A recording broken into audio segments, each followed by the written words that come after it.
The Near Futurist, a podcast with Guy Clapperton. Hello, and thanks for downloading The Near Futurist, a show presented by me, Guy Clapperton. And today, I'm talking to someone about one of my pet subjects, the future of learning. Some listeners will know I'm setting up a training company right now, so this is an area close to my heart. But first, the usual bit about who you're listening to. I'm Guy Clapperton, a technology journalist, event MC and media trainer with over 30 years experience. You might have heard me or seen me on the BBC occasionally, read some of my books, or seen me in The Guardian, New Statesman Tech and elsewhere. I go to a lot of conferences and hear experts talking about their forecasts about the decades to come. I'd rather use my 30 years experience as a commentator to discuss what's likely to happen later this year, early next, and the action we need to take now. So I came up with the Near Futurist concept. Do have a look at my website at nearfuturist.co.uk, where you'll find more episodes and information on what we're about. If you'd like to book me as a speaker or MC for your technology event, please check the show reel on the site and drop me a line, guy@nearfuturist.co.uk. That's nearfuturist as one word. Or get in touch with my agent, whose details are of course also on the site. And if you like what you're hearing on this podcast, please do consider leaving a review on the iTunes store or wherever you download from. And if you're new to the show, you're very welcome. That's enough self-promotional yet for one episode. My guest today is head of Fuse Universal, a company whose philosophy is how organizations approach learning and development for a world where the life of a skill is constantly shortening. He's quoted figures in the past that suggest that 90% of what's learned in the traditional way is forgotten very quickly. So let's ask whether that's a problem, and if so, what's the solution? His name is Steve Dineen. Steve, welcome. Welcome. Yes, I was just saying welcome. I'm actually in your office, so it's a very strange beginning. So yes, I hereby welcome myself to your office. But look, cards on the table. I'm old enough to have O-levels, so I've got 9 O-levels. They're not the highest qualification I have, but I still remember bits of even those, and that's sort of 40 years ago or something, or not quite that. I also haven't forgotten how to ride a bike. They say you never forget these things. So what's all this stuff about everyone forgetting everybody? Where's it come from? Well, I guess the first thing is, how did you learn how to ride a bike? Very badly and fell off several times. But it probably wasn't through some type of formal learning or course. And no, it wasn't. It was probably by a friend of mine who insisted on taking me out to save me from my father having to do it.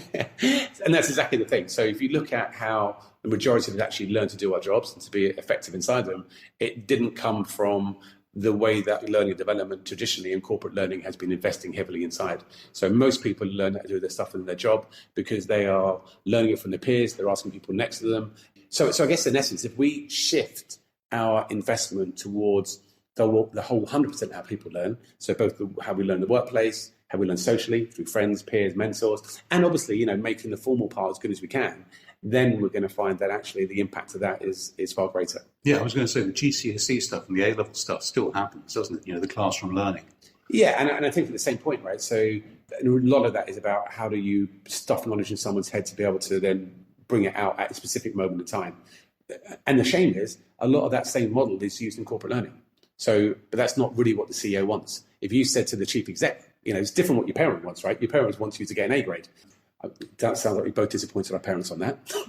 Whereas a CEO doesn't really care about that. What they want is you performing and the individuals performing at the highest level to do their job.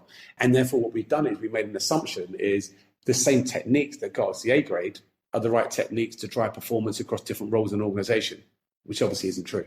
I also do a lot of face-to-face coaching, both as a mentor myself, where people need media coaching, presentation coaching, and a mentee in terms of building my own business up. I have 2 business coaches helping me along, and I tend not to forget what they tell me. What am I doing wrong?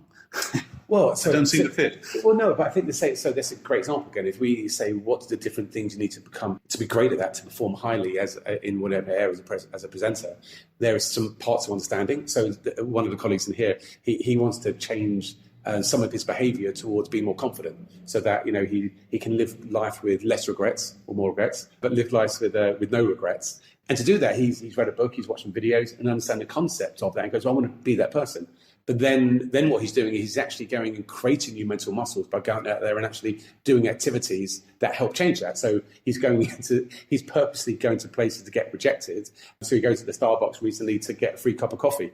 which he actually managed to get. But he's, when he's actually, then he's gone to other places to ask for money to get a ticket where he's been rejected from. But what's happening is he's creating new mental muscles in those activities, which is now making them not care so much about rejection elsewhere and go for things. So there's one part that's saying, I've got the understanding. The second part that's saying, what's the activities and the tasks that I should be doing, living, in my job, in my workplace and so forth, to become that high performer. And then how does L&D, learning and learning technologies, create and help me with that path that allows that end thing to happen, which isn't just understanding or even having the capability that I'm afraid to use, but I'm living and I've got those new habits. Right. So in this particular person's case, it's a fear of rejection, and he's training himself to experientially. Rejection is not such a bad thing, because what's the worst thing that can happen? Someone could say no, or whatever he's going through. And the activities are rewiring his brain, right? So there's one thing that says, yeah, I get that, but my brain is still going to live the same path I've always lived, because when I get a choice, my neurons go left rather than go right. So what he's doing in his activities subliminally is actually recoding his brain to be able to be more open to being rejected, and therefore to take on things that he normally wouldn't have gone for. So you can actually do things subliminally, you think, even though you're conscious of them, because that's not my understanding of subliminally. Well, I think he's not conscious of what's happening in his brain. He obviously, his belief is that he doesn't know why the process of going through rejection is helping him. So, but now chatting to him last night and saying to him and asking him the question of how do you now feel, and how do you feel about this process? He goes, well, actually, I'm feeling that I don't care so much about rejection. I'm having coaching conversations with him that is to live life with no regrets, as the coaching part towards it, which is allowing him to think differently. So the combination of doing activities, doing tasks, and that's how we're really thinking about learning going forward. How do we both codify what best practice looks like so people can refer to that, understand that? How do we create tasks that allow them to then, that are the right tasks that we believe that's now going to allow them to create that change within themselves, that we think that change is going to be the high-performing change? And then how do we use data en masse as we look at multitudes and thousands of people doing this to see when's it working, when's it not working? So what do we do less on? What do we do more? Because the data's given us that information. Let's take a step back and say, you mentioned the things that are being done in the workplace at the moment are less successful. What typically do people find in a workplace learning scenario, and why are things set that way if it's not working? Well, I think to the first point, I think, again, because we've got those parts in our brain to do things like we've always done. So we're taking a model of learning from the classroom in our school system and university system and higher education system, and it's being applied. It's not the same system in the military. The military doesn't learn exactly the same way, right? There's lots more practice, application, and so forth toward doing it. So in the corporate workplace, it's still mainly we go on these courses. We hope that people are going to retain the information, and we hope they're going to use the change process themselves towards getting there. So the impact of the investment is minimal versus what it could be. If you look at more evolved clients and some of our best clients, they're now, for example, they reduced what they would teach formally to maybe 10 to 30% of what they would do. And 60 to 90% of every program is designed for that knowledge to be search at point of need, because that's the expectation, right? And if we can close the gap between learning that thing and applying it, then actually it's much more impactful towards that. Likewise, how when they design programs, do they bring up all of that great knowledge and experience within the organization in the same way we use YouTube and so forth? So how does that come up? How does that circulate? And how does that get to the right people? I'm glad you mentioned YouTube, because I keep seeing things about video, bits and pieces of research about video that says it's much more engaging, but I'm not convinced myself that it's any better than any other form of desktop learning, depending on what you are actually trying to pick up on. When I've seen figures that say that LinkedIn improves dramatically your engagement if you happen to have video on it. But I've also seen research that says if you scroll past something and a video starts, it counts as a hit. So I'm not sure how real those things are. Is video undersold? Is video part of the mix? How do you feel about that?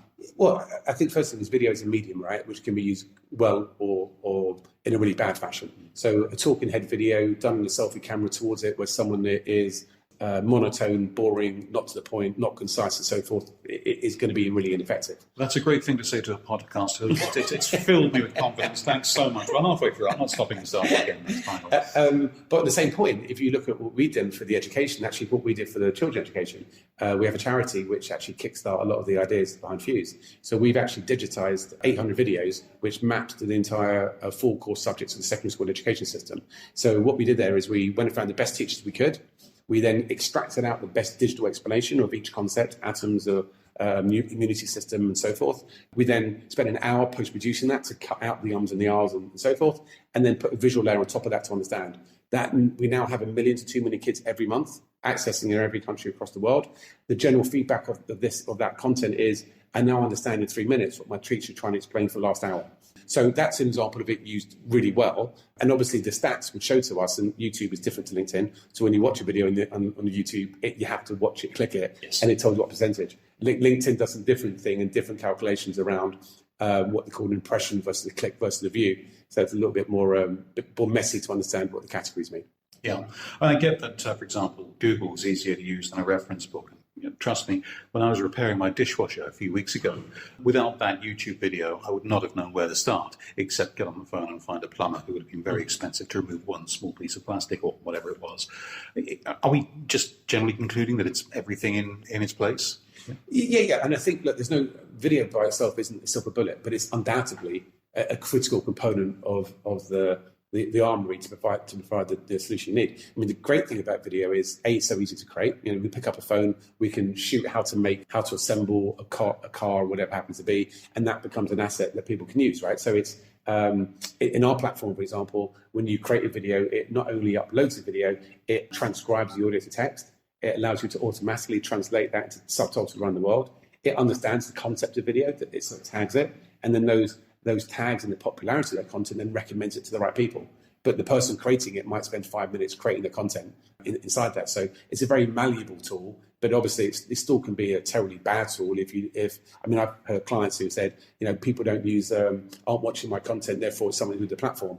And said, well, it might not just be that, right? And it might be open to the fact that we could help you be more interesting, more engaging, more concise. And therefore, there are rules, right? We know if even I have created a piece of content internally with my own company, my own people, right, that that's joining the cause and joining the movement. If I make it 10 minutes long, I'll get half the people at least to watch that than if I try and make the effort to make that 3 minutes long.